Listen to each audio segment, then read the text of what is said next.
I do feel that France is part of my soul. Once we arrive, doesn't matter which country, once we arrive and we unpack our bags, we're home. It was not that planned. It sort of came together slowly. We had rented our house in Canada to someone, so there was no rush to go back. Welcome! I'm your host, Deborah, a French native teacher for expats over 50. This is episode 7 of Say Bonjour to Your New Life. Today, you'll meet Carolyne, Canadian, outdoorsy and living a double life between Alberta and Provence. She came for 6 months and Provence slowly pulled her in. Her story gets to the part most people skip, how you go from liking a place to actually living there. And there is a moment when that shift happens. You'll hear it in a second. Let's dive in. Bonjour Caroline, Carolyne. Bonjour Deborah. Comment ça va? Ça va très bien. I have a question. First question. French people call you Caroline or Caroline? Caroline. Caroline. Yeah, they use the French way. Yeah. There is a famous French song called Caroline by MC Solar. I don't know if you know. It's old school. Well, I give you the link for you to listen. It's really old school rap music, and it's called Caroline. And it's just about this Caroline woman. So that's how we know the name Caroline, le prénom. Where are you calling us from? Where are you right now? I am in France, in Provence, and I'm in the LP, in a small village, one of the villages that surrounds the LP, Égalière, that's quite well known because it's got a beautiful old village and it's right next to the LP, so easy access for hiking and cycling and all of that. And we are just starting to have the start of a Mistral. Quite typical from the season, no? Yes, quite typical from the season, and it definitely, at this time of year, it definitely changes the temperature. Yeah. How is it this season where you live? Is it pleasant? It's quite pleasant. It's, November, I think anywhere can be mixed, but this season, this November has been quite warm and rainy, which I think is quite typical. And it's good for Provence to receive a bit of rain as well. It's very good. After such a dry summer. You are Canadian. Where are you from in Canada? Is it from the English-speaking part of Canada, bilingual area? No, I live in Western Canada right now, in Alberta, which is right at the base of the Rockies, or we are right at the base of the Rockies. However, I grew up in Montreal. I was born in Montreal and I grew up in Montreal. So I learned to parler français in high school. Even though I was in an English family, we needed a certain base of French to graduate from high school. So that's where I initially learned to speak French. Alors, vous avez l'accent canadien? Je pense que j'ai un petit accent canadien, mais pas... L'accent québécois peut être très fort. Et je pense que mon accent est un peu moins fort. Je l'entends que c'est pas très fort, non? Ça a dû être influencé par votre vie. It must be influenced by your life in Provence, no?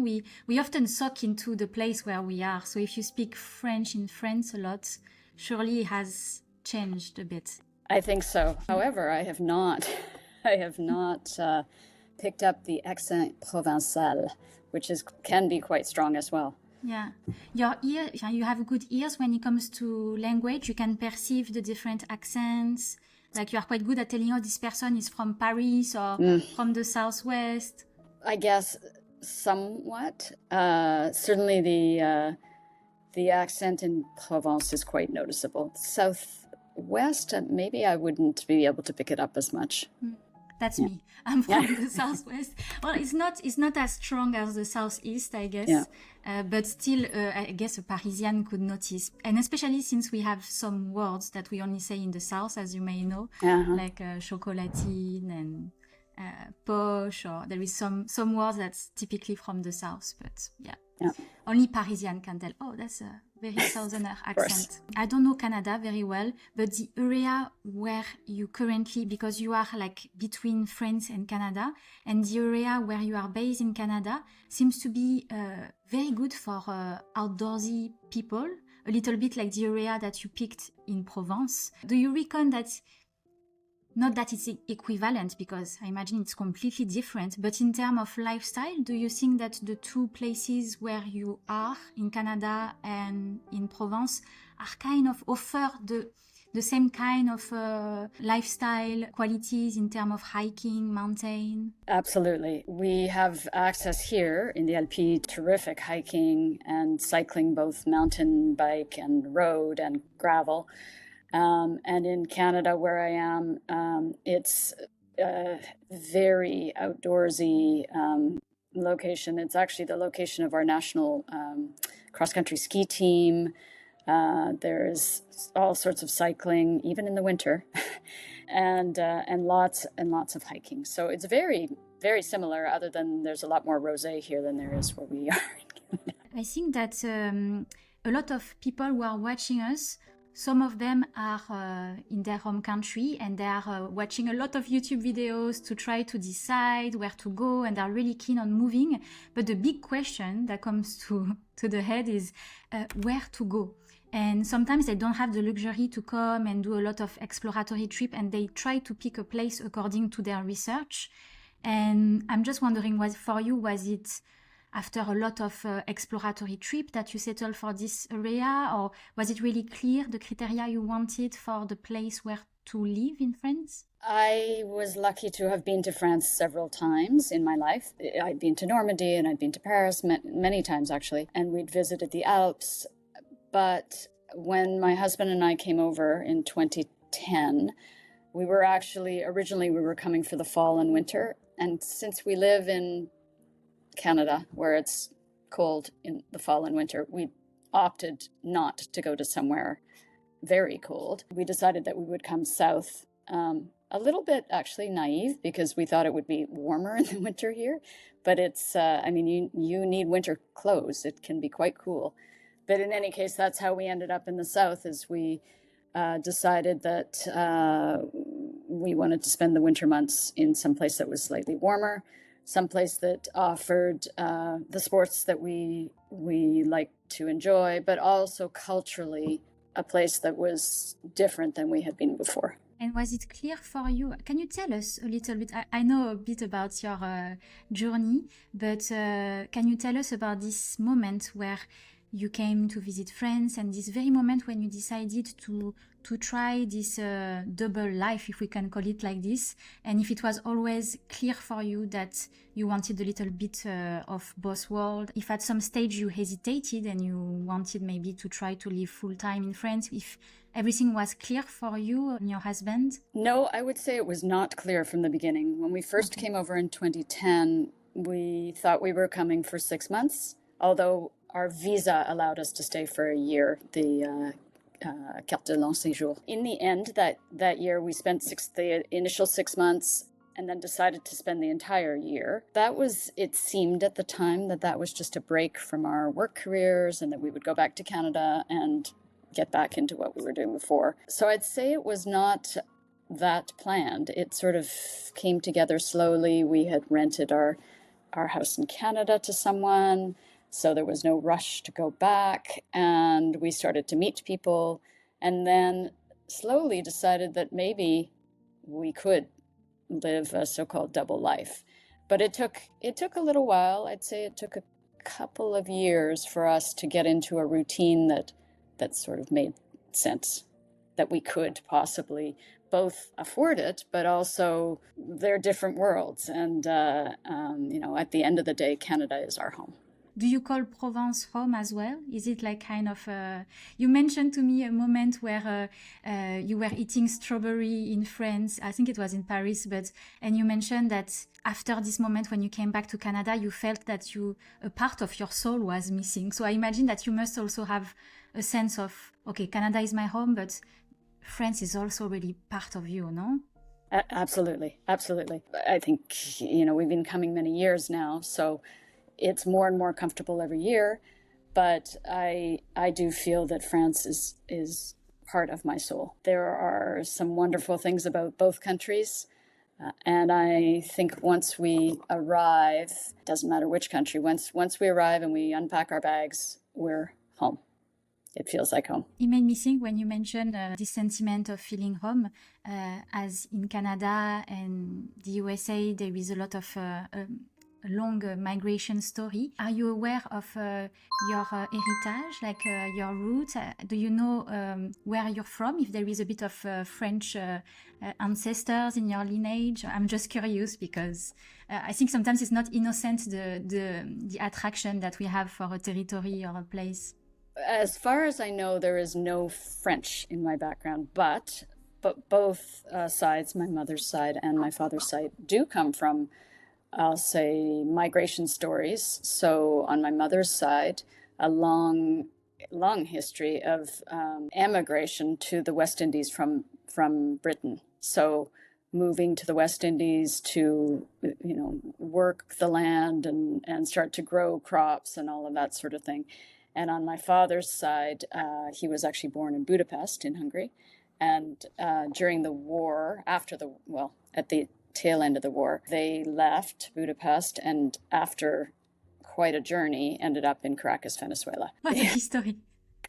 So as far as I know, there's no French in my background, no France, other than on my father's side when they were leaving Hungary and then eventually to Caracas. They did spend about 6 months in Paris until they could sort out where they were going to emigrate to. And I, of course, was not around at that point in time, but I do sometimes have a picture in my mind of what it would have been like in Paris in 1946 as people are trying to rebuild their lives and try and find out what the next step is. Anyway, I just have this Trente glorieuses, no? In French, we have this expression, les 30 glorieuses, the 30 glorious years after the Second World War, where, the economy was slowly going up again. And it was finally, after so many years of hardship, people could finally be more enjoy life better.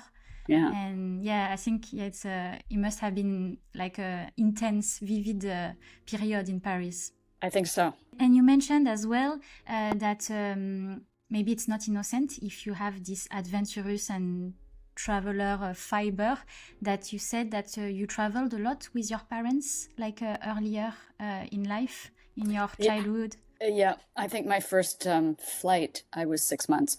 Again, because my parents they were immigrants to Canada. My dad came up to go to school at McGill and my mom followed. So they did not have any family in Canada. If they wanted to see their parents or extended family, we needed to travel. So as I say, I think my first flight, I was 6 months old. And as a family, we traveled pretty much every summer to visit grandparents or to visit parts of Europe. Or special announcement. I've been building something new for quite some time. On the top of my one-to-one and group classes, I've been gathering all the real situations you face in everyday life in France. At the pharmacy, at the doctors, at the market, le marché, with your landlord, on the phone, and in emails, all the moments that often feel stressful. Class after class, I kept seeing the same challenges come up.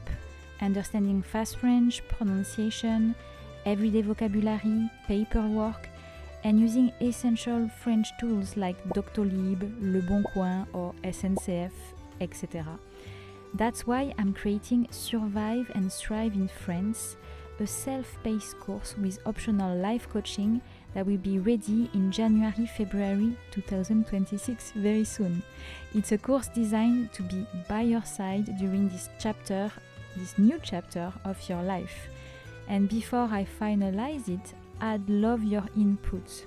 So I created a short Google form, about 10 minutes to fill, to help me refine the course, choose the right situations, and add what will truly support you in your daily life in France.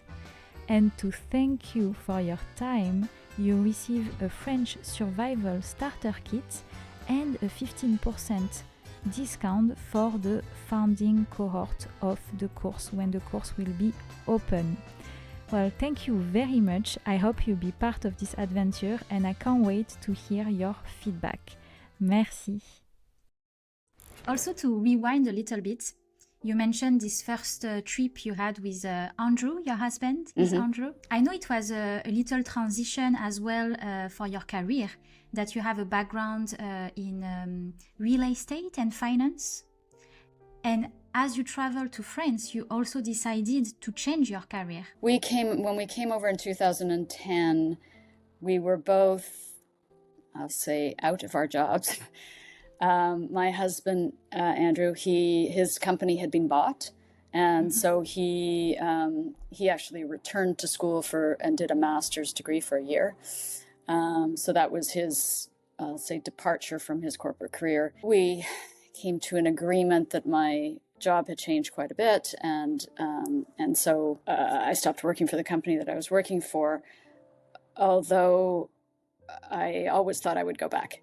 In any case, when we came over, we were, I'll say, between jobs. We certainly did not think of ourselves as retired. We thought of ourselves as exploring the next phase. As I say, it took a few years to sort out what that was. Because now you have this successful digital magazine, I can call it like this, no? Perfectly Provence. Yes. So if you are watching us and don't know this online magazine, I will put the link below. I invite you to have a look. It's very dense. You have a lot of content out there. You give the chance for expats, travelers, people to share their voice. So it's collaborative. You work with a broad community of people. When we came over in 2010, I had a personal blog called Ginger and Nutmeg, and that was the time when there were lots of people who had blogs.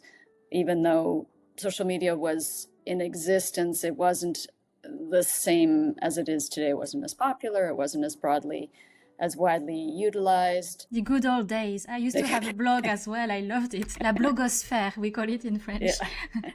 Once we were here, I, of course, started writing more and more about the region and things we were doing. And I realized that I was not alone. There were lots of other people who were writing, whether it was personal blogs or they were writers or just occasionally wanted to write an article. So that idea came to me to create this collaborative site where two of us might go to the same Roman ruin or the same exhibition, and we might feel differently about it. But I think that was actually quite a good thing, because if you're a visitor or you're an expat living here or you have a second home here, you might read my review of something and decide you wanted to see it, or you might read somebody else's and decide, no, that's not for me. So I thought that building this collaborative site would be an interesting thing. And also at the time, the English information at the tourist office level was a bit, it's not what it was today. In some cases it was great, but it was not widespread. Today there's terrific information at the tourist level. So the website, when I launched it, had sort of a dual purpose for that. And have you met many of the contributors, the people who wrote in your magazine? I have. I've said this to a friend a couple times, although the website will never make me a rich person, I have been very rich in the experiences that I've had, the people that I've met as a result of it.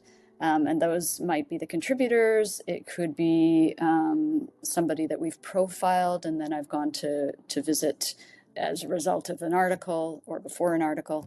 So it's the website has really opened some doors that I couldn't have imagined otherwise. So interesting, because I find that a lot of people who decide to move or to live in two countries like you do, and especially in the later years, are quite brave and adventurous people, and sometimes I find like they have this thirst of sharing their stories and sharing like what it is, the cultural shock, to move, to integrate. And I find that sometimes they just don't find the right platform as well to share all of that. Maybe sometimes they share it with their family back home, but maybe it's not that they are not understood, but I don't know. I find that sometimes they just need as well to connect with other people that have similar trajectories, and to feel that they are not alone as well in this journey. I think that's true. Certainly, if whether someone decides to move full-time to France or live here part-time, there are all sorts of considerations, from visas. Do you need a bank account? If you need a bank account, it's not always obvious how that happens. Do you need a car? And if so, how do you get the carte grise? And if you buy a house, what the whole process of real estate purchase is different in France than it is in North America, certainly. And then there's contractor. So there's all sorts of, I don't want to call them issues, but challenges that are culturally different than something that somebody might have experienced in their home country. And certainly in a country where maybe your language skills are not, you're not bilingual, having, I'll say, a community that is able to help you out with questions is, I think, quite helpful. Thank you for mentioning the logistic aspect. I will enjoy this to ask you, like, how does that work for you more practically? Like, do you still have a home in Canada? Do you rent? Have you bought a place back in Provence? How does that work? Maybe that changed over the years as well. And do you have any tips for the people who are a little bit in this situation and they hesitate to either sell their house back in their home country, or, there is always this moment where you don't really know like how to do things, and maybe your experience would be interesting. I think everybody's experience needs to be slightly different, but our experience is that we own our house in Canada, but it's relatively easy to leave. So it's not, there isn't a lot of maintenance. It doesn't have a very big yard.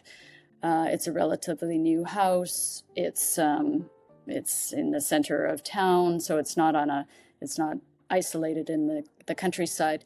So it's a relatively easy house to leave for a few months. And we rent in France. And that it was our choice, but it was also quite lucky for us because we rented the same gîte that we've rented since 2011. And and so we never felt the urge to buy, which is not always the case. Sometimes if you have to rent a different place every year and there's different rules or different layouts and all of that, it could become complicated or challenging, or maybe even something you don't want to do. But we've been very lucky in that we've rented the same gîte and been able to really make it our home. I guess the decision to rent or buy, in our case, we're not here full time, so renting makes sense. I think for people who are here full time or deciding to make France their long-term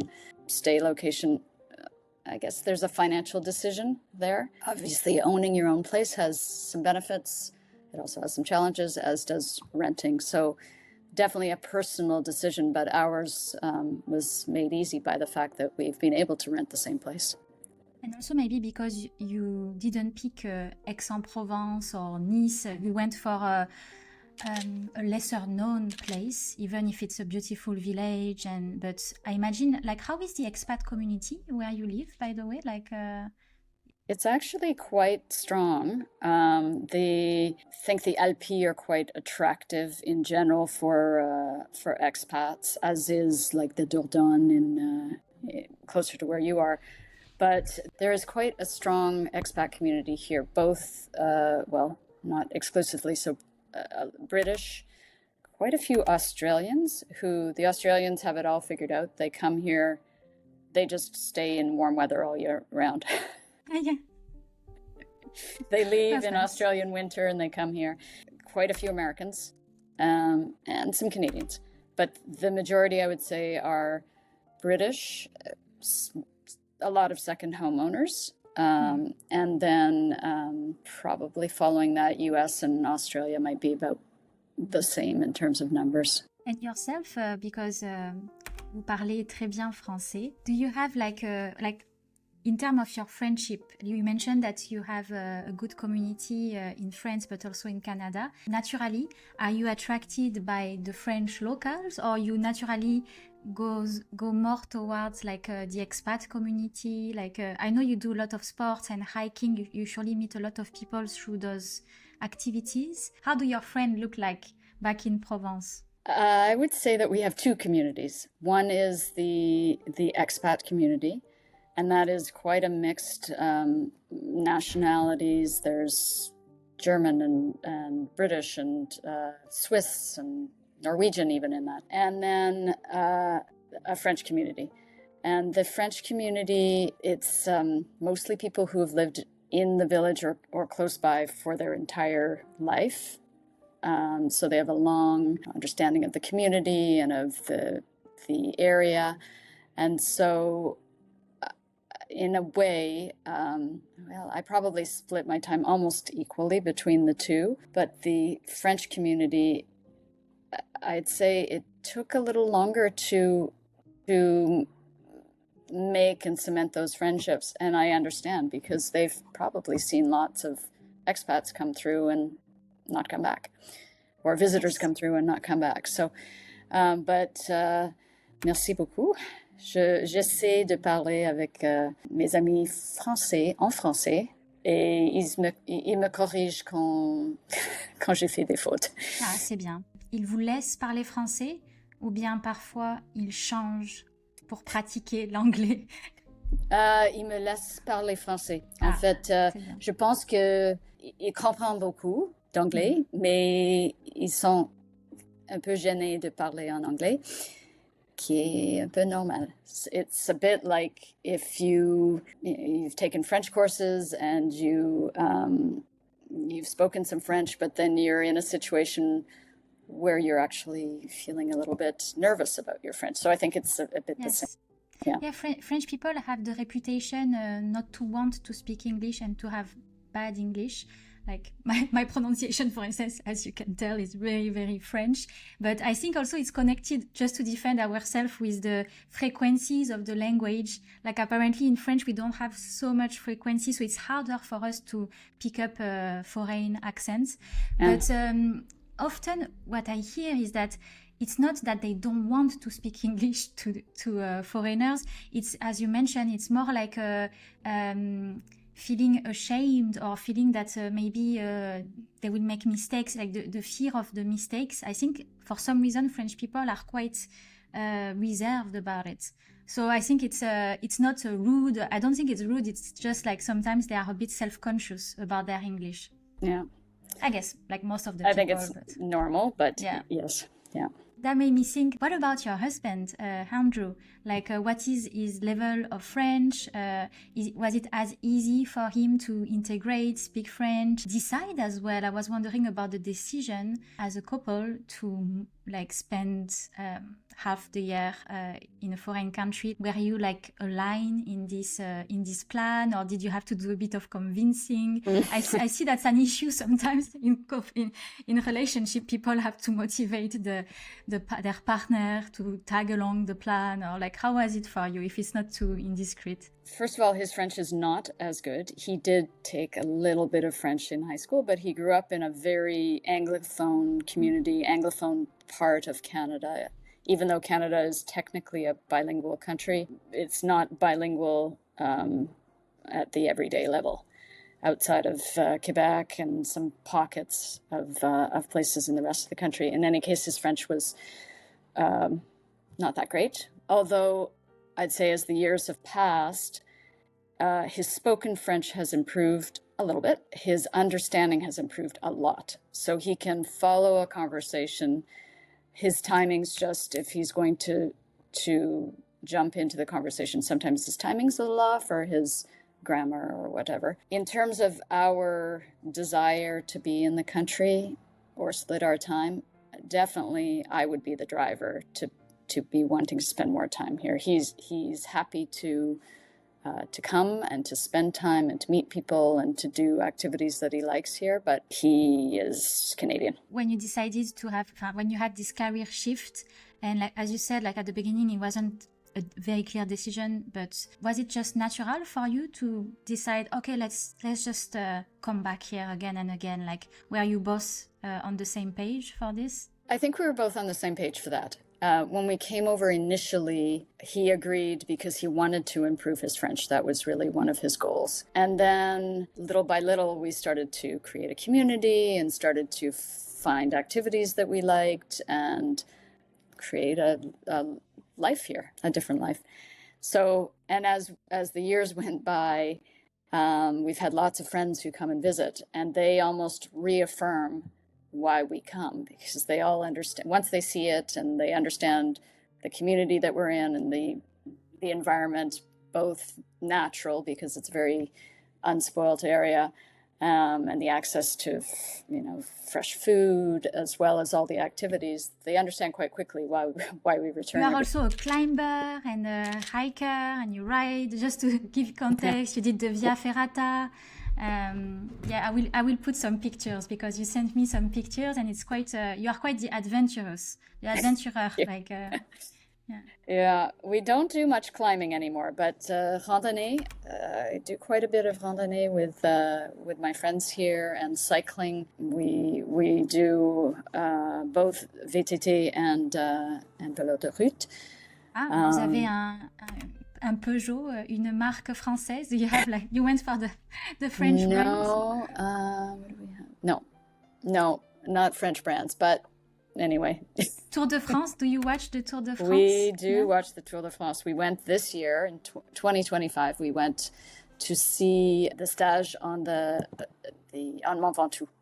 So it was quite something. It's not our first time seeing the Tour de France come through, but it was our first time seeing them on Mont Ventoux.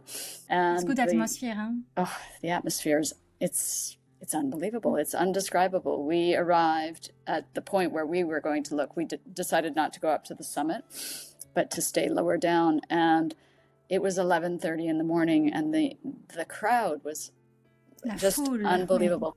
Yeah. Bonne ambiance. Yeah. Bonne ambiance. We made friends all day long. Everybody talked about cycling. Oh, that's good. Yeah. I imagine, I always hear in terms of integration as expats, the sport is one of the best way, like the music as well. Apparently it's a good way. I'm not a musician, but I hear like when you belong to a chorus, or it's a good way to integrate. But my friends who are climbers, they always meet people like super fast when they move to a new place. So I imagine you probably built a community around those outdoor activities, no? I would say so. Initially, when we first came over, we joined actually a hiking group based out of Aix-en-Provence. And we met a lot of people through that group. It was so that was one benefit, is meeting other people, and some were permanent residents, both French and English, and others were here on sabbaticals. But anyway, it was a very good way to meet people. It was also a terrific way to visit, because the hikes there was usually one a week during the school year. And they were always to interesting places. So sometimes they were on the coast, sometimes they were in the mountains.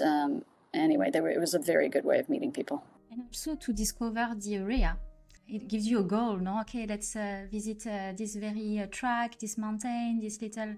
It's a good motivation. Absolutely, yeah. I haven't checked. Do you have a section about that in your magazine, like about like the hikes and? There are articles on hiking. There are, but not a dedicated section. I think there's actually a section called fitness in Provence, which might cover more than. Yeah. I want to come back to relationship, how to do it as a couple when you don't have the same level of language. I'm curious because my partner is from New Zealand, and so as you speak French very well, and your partner, as you mentioned, like quite clearly, like he doesn't have the same level and is more like in the learning stage.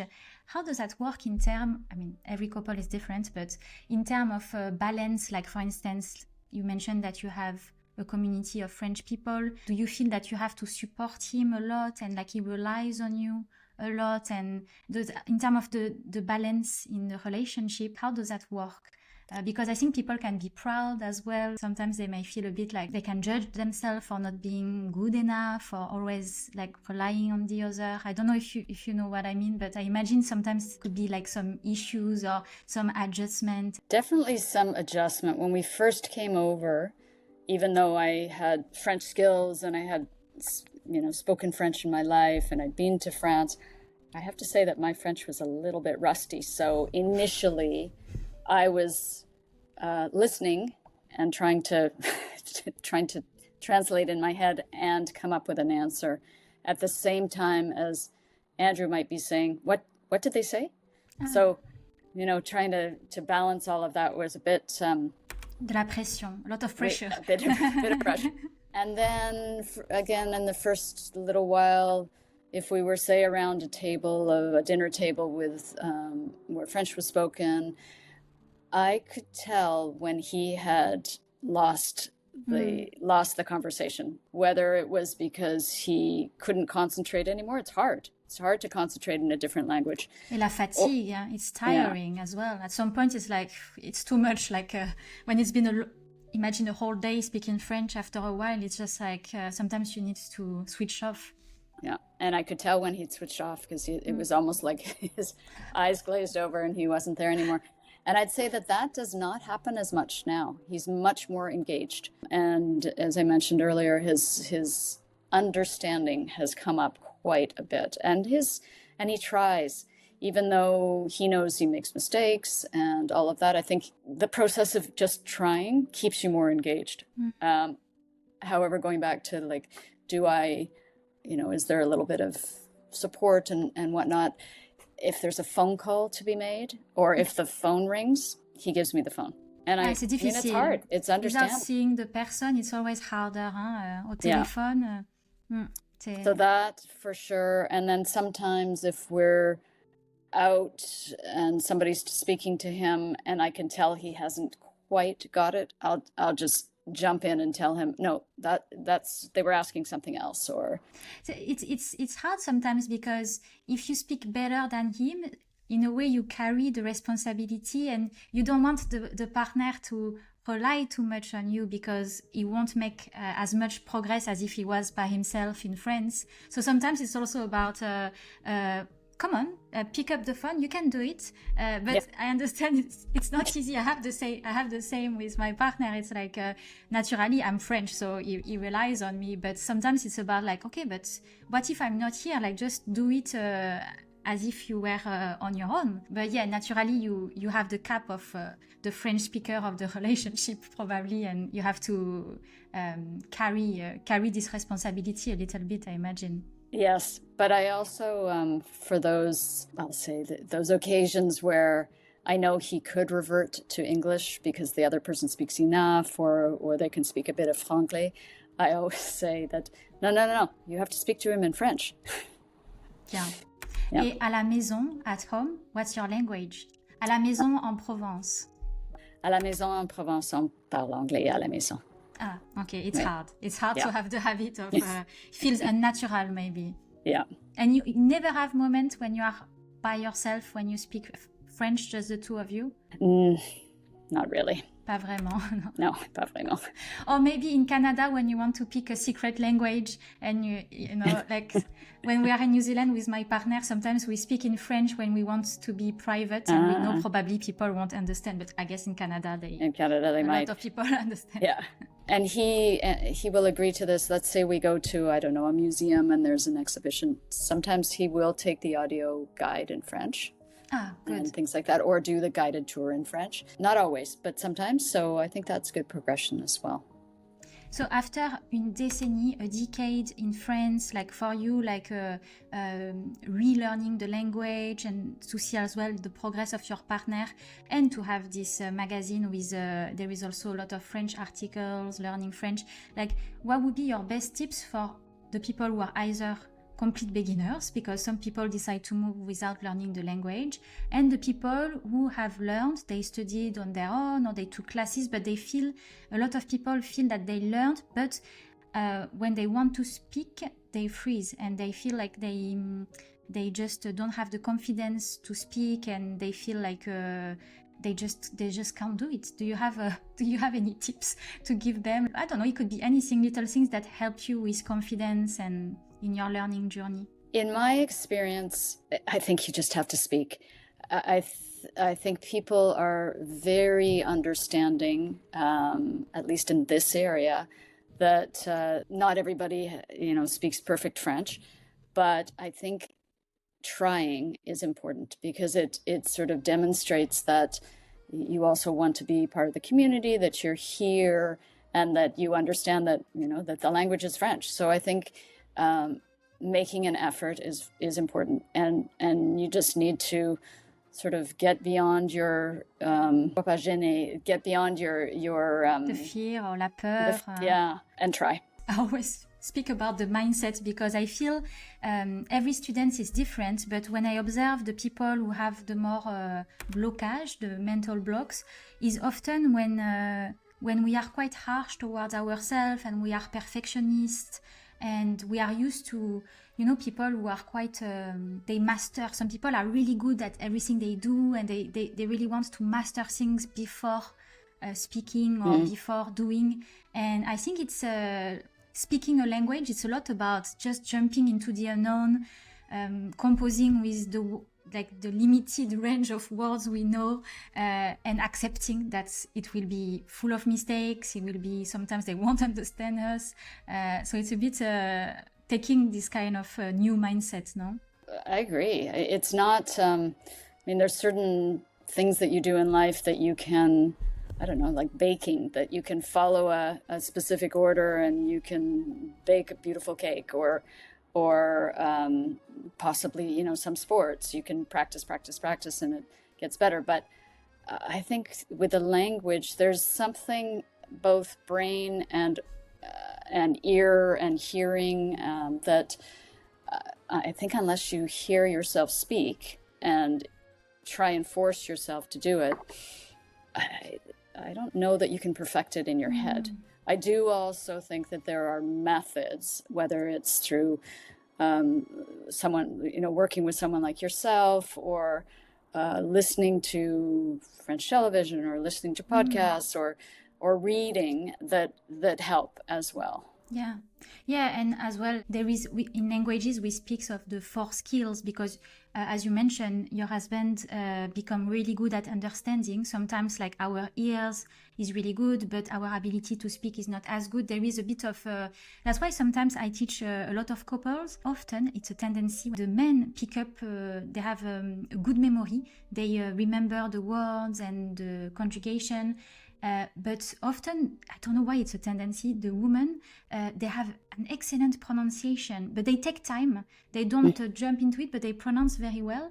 But sometimes you compare, because you're like, oh, but he knows more. But because there are different skills, maybe one will be better at memorizing, the other one at pronunciation. And it's also, as you mentioned, working on those different skills. The immersion is very important. And you can do the immersion even back in your home country. I don't know when you go back to Canada, which will happen very soon. You mentioned the 1st of December. What link do you maintain to French language? Do you keep on watching things? So I do listen to podcasts. I listen to several podcasts, géopolitique, and Le Débat, and quite intense, actually. Wow, there are podcasts not for learners, but for French, francophone. Yeah. So I make an effort to do that, because I feel like it keeps my ear, even if I'm not speaking on a regular basis, it keeps my ear in tune. I do have she's also a Caroline, a French friend. And if it's just the two of us, we will sometimes speak in French.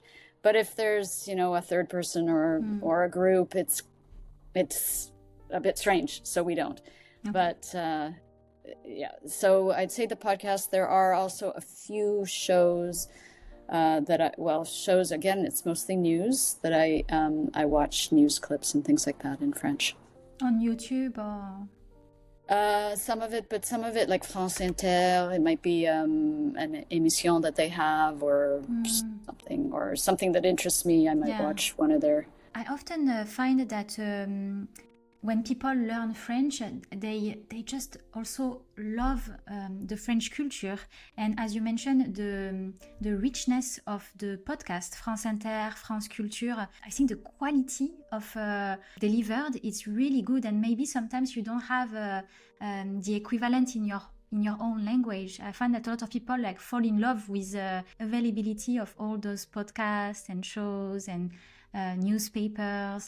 It's a lot. It's a lot, and I agree in some cases, like le débat. I think generally French culture is it's part of what French culture is debating a topic. And even though we might have had a few debating classes in high school, it's not necessarily part of our culture in North America. So I actually find that's very interesting. It's very much a cultural thing that is different, but interesting. And then we do seek out a little bit on whether it's on Netflix or on Apple TV or other some French movies or French series that we'll watch, and sometimes mostly with subtitles, but not always. And do you have any names of your favorite ones? Have you seen La Maison, sorry. I think someone mentioned it to me. Yeah. No, what it is? It's a series? It's a series. I think it's on Apple TV, but I'd have to check that. And it's about two haute couture houses. Okay. Yeah, it's quite clever. Nice. I hope there's another season, actually. Okay. And we've also watched L'Agence, which is it's a true story, I guess, about a family who is in immobilier. They're based in Paris, but they seem to have all these beautiful houses and apartments for sale in incredible places. So that one's fun to watch. Yeah. Nice. You can dream about spending 5 or 10 million euros on some. That's good. A good way to practice. It needs to be entertaining as well. Yeah, exactly. On the top of your head, do you have an expression, a French expression that makes you smile, or maybe you don't find the equivalent in English and you just keep on using it even when you speak in English? It's not necessarily an expression, but exigeant. Exigeant, yeah. Exigeant. I don't know what the equivalent in English is, actually. Maybe demanding, but it's not this. Yeah, sometimes it's like that I would translate it by demanding, but it's not the same. Yeah. It's not that nice, but it's something that just I can't quite I'm not quite sure how to say it in English. So and also it's quite tied to the French culture, because I think there is a level of exigence in terms of la nourriture, the food, the restaurant, the culture. There is a certain level of exigence, I think, in France. Maybe that's why he's stuck to you. Maybe. Something that we haven't mentioned, many things, but how do you découper? How do you cut the time? Does that change every year? Do you decide, this year we are going to do this very season in France and the rest in Canada? Or do you have kind of a routine? You spend all your winter in Canada, or I don't know, how does that work? We have a bit of a routine, and that is most of the time we come to France middle to the end of July, and we stay till November. That is mostly what we do. Some years slightly longer, like this year it's slightly longer for me. Is it not too hot in July where you are? Is it bearable, the heat? La chaleur? It can be 35, 30, it could be hotter. This year we did have a canicule in August, but I like summer, so that's not. And again, we're in the countryside, I think if you're in Paris and it's 35 degrees out, that's a completely different experience. So it's hot, but it's bearable. Do you have AC in your gîte? We have AC. Yeah. Okay. Yeah, that's a question that people often demand, exige. Yeah. Like American, they need the AC, especially in this area of France. And I do think when we first came, there was not actually much AC in the gîte, and it was added later. And I don't know if that's a result of climate change or we just got used to it, but it would be hard not to have it, I think. Just le ventilateur wouldn't be enough. The fan. During the day, it probably would be enough, but at night, if it stays hot, then it's not. But culturally, I think you're right. North Americans, in particular, would expect air conditioning in a place. I think French are re-questioning it because every year with la canicule, the heat wave, there is a lot of people who actually experiment problems like health. They have health issue because of it, and especially in the older years. So I think people are thinking maybe it's a bit silly not to have it in certain area at least. So yeah, I imagine that it's a good addition to your house.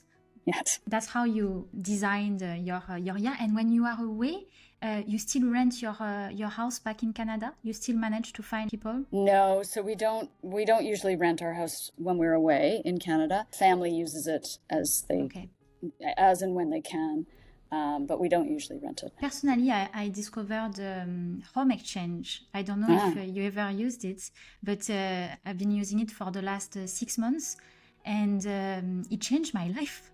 I travel way more, and you need to trust. There is this level of trust, but I find it like really good because it's also about the community. There is often like very interesting people as well on this website. Have you heard of it? Yes, we have not used it, but we have friends who have used it, and always with good experiences. So I think maybe it's a different feeling than if you were just renting, going on a VRBO or going on a rental site and renting a place. Whereas if you're doing a home exchange, you are going into someone's home and they're coming into yours. So I think there's this feeling that of maintaining property and being careful and all of that. Yeah, sometimes it gives me the feeling that it's like Airbnb 15 years ago, because Airbnb has changed a lot. But in the old days, it was just for a bedroom, I think, at the very beginning.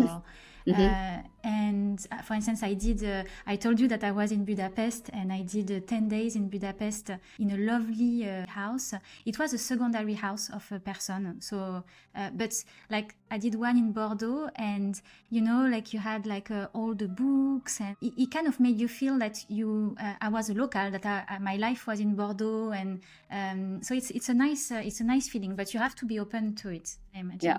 Through Perfectly Provence, you received a lot of testimony, you gathered a lot of stories from the expats. You already mentioned the practicalities, the bureaucracy that could be hard, because I think a lot of people fantasize about France, about Provence, especially, like a year in Provence, or what was this movie with Russell Crowe, A Good Year? Good Year, yeah. So I think there is a lot of fantasy around the good, slow life in France, and lavender fields, and les champs de lavande, les vignes, les cigales. But do you have any advice for people who are, maybe they never been to Provence, but they are thinking of moving, and they are watching this video in their research? Yeah, do you have any advice for people who are a little bit in the fence and they hesitate to take the leap from all the stories you've been listening among the expat community, and like the feedbacks you may have had? Well, I think everybody's situation is slightly different, but if time allows, if budget allows, I think it's not a bad idea to choose a location for, say, 3 months. You settle in, because it takes, it's not immediate. And then you start to determine whether you you feel comfortable in the area. How easy is it to meet people? Are there, I'll say, things that are interesting to you, whether it's some kind of a fitness, like a hiking group, or whether there's a painting group or something that is of interest to you that would help to grow your desire to stay there. Again, time and budget and all those things. Sometimes taking the big leap is what somebody needs, right?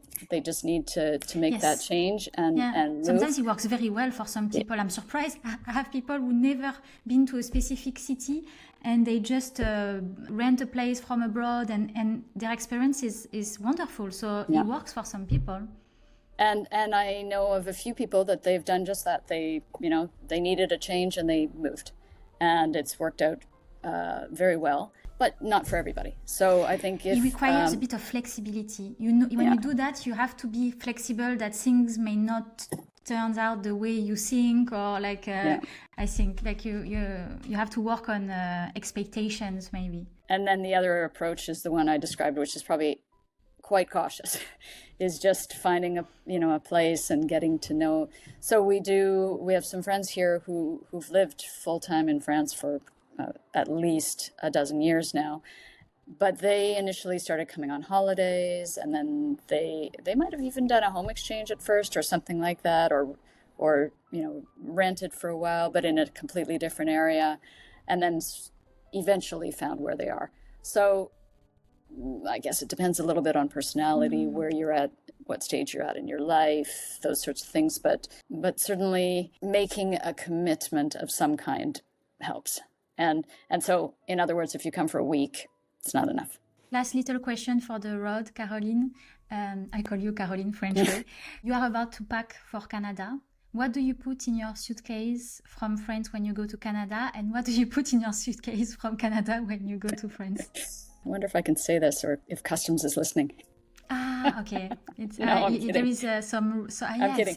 It's tighter, no? I take olive oil back always, and I take some herbe de Provence. Sometimes I take fleur de sel, although I don't need any apparently. I take little gifts for people. Sometimes they like lavender sachet and things like that. Savon, le savon as well is quite nice. No? Savon, I take. Sometimes I take. It's heavy. It's heavy to take it. Yeah. And then, what do I bring here? That is a good question. We come with our dogs, so there's always some things that we bring with the dog for the dog that are easier to get at home in Canada.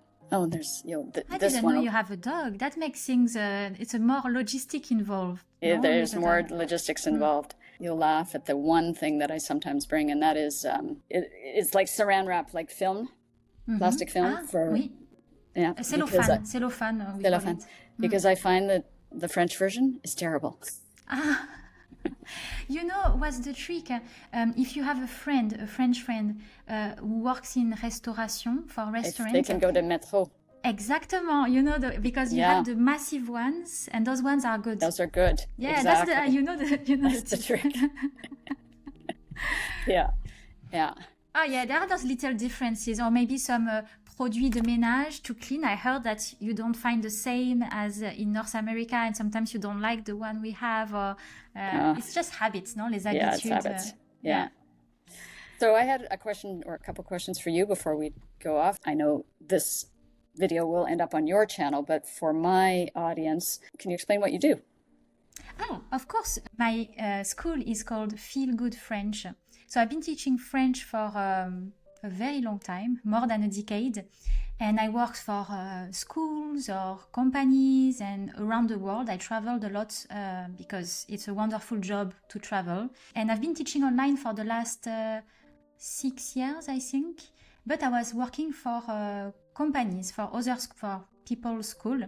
And I decided a year and a half ago to create Feel Good French. And I wanted to teach expats and 50 plus learners because my idea was to also not only teach the language, but also work on the mindset that we mentioned.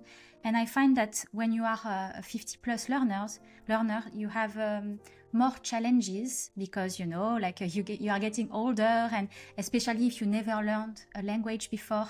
And I find that, you know, helping people navigate through their new life, the cultural shock, I'm really enjoying being by the side of the people who just transition. So it's a language course, but it's also some sort of support. It goes a little bit support group. Yeah, it goes beyond the language, and that's what I wanted. I wanted to have more impact in people's life, and I'm really I fell in love with this niche, because I think people are really brave to do such a thing, and the one who decide to learn the language, they really want to integrate, and so I'm really happy that I found this niche, and that's what I'm doing. And I do those one-to-one, some group, and now I'm working on a special course that's going to be in the next 2-3 months is going to be launched, but it will be a self-paced course, a bit hybrid with some also group classes, but yeah, this is still a little bit of a secret, but it's going to be I won't out tell there. anybody. Yeah. Well, thank you for asking. Merci beaucoup. Thank you for sharing your story, very inspiring story. And I'd like to have you another time to speak about another topic, because 1 hour went flying. So let's see if you have in the future a new adventure to share with us. And merci beaucoup, Carolyne. Merci, Deborah. Merci. Merci beaucoup. Thank you very much for listening. And if you enjoyed this episode, there are plenty more like this. Honest conversations with expats and retirees navigating big change in France. Hit subscribe to stay updated and support the show. It really means a lot. And if you are beginning your own journey, your own chapter in France, just remember, you don't need to have it all figured out. Just take it one day at a time and build something that feels like home. À bientôt!